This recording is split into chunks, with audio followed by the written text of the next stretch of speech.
Kalau orang pinter itu bedanya tuh gini, dia itu pinter secara akademis. Kalau ditanyain tahu jawabannya. Biasanya orang pinter itu tahu banyak hal tentang teori. Tapi kalau orang cerdas itu tahu banyak hal karena pengalaman. Jadi kalau orang pinter itu secara teori, wah the best lah. Tapi kalau orang cerdas itu biasanya dia mendapatkan ilmu pengetahuan dari apa yang dia lakukan di lapangan. Nah, dan orang cerdas itu biasanya juga cerdik.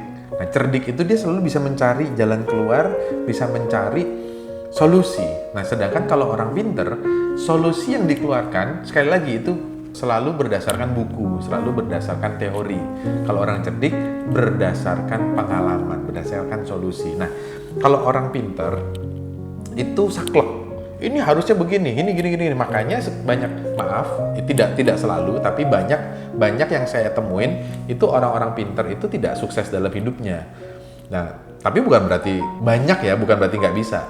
Tapi orang-orang pinter itu segala sesuatunya dipikir dulu. Tapi kalau orang cerdik itu banyak yang lebih sukses, banyak orang yang lebih sukses dan banyak orang yang berhasil dalam hidupnya. Kenapa? Karena setelah saya baca di salah satu buku dan ada beberapa teman-teman saya juga sharing, ternyata orang cerdik itu memahami pola kerja otak. Nah, otak itu cara kerjanya bagaimana? Itu kayak air yang jatuh ke tanah dan air itu harus keluar dari dalam tanah. Bagaimana caranya? Nggak tahu. Pokoknya ini air itu harus keluar dari tanah. Waktu dia turun ketemu batu, dia akan ke samping. Waktu ada batu berbentuk penampung begini, dia akan masuk, dia akan isi, terus dia akan keluar lagi. Pokoknya air ini harus keluar. Sama, orang cerdik, orang cerdas, itu sama pola kerjanya. Kalau dia ketemu sesuatu hal yang buntu, dia langsung berusaha untuk langsung belok, langsung bekerja. Tapi kalau orang pinter, itu dianalisa dulu. Gitu. Banyak orang pinter seperti itu.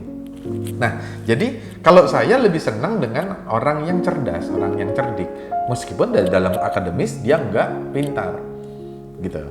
Jadi, pilihan ada di tangan Anda, dan sekali lagi ini menurut saya, ya, saya lebih suka menjadi orang yang cerdas daripada orang yang pinter kalau saya, ya, dan karena mungkin background saya di akademis juga, saya nggak begitu bagus karena saya di salah satu sekolah menengah pertama aja SMP saya 4 tahun gitu ya, bukan berarti saya bodoh, tapi saya merasa saya harus cerdik karena kalau nggak saya dimanfaatkan orang. Akhirnya saya cuman berpikir, kalau saya nggak pintar, saya harus buka usaha sendiri. Kalau saya mau bekerja sama orang, banyak perusahaan yang nggak mau memperkerjakan saya.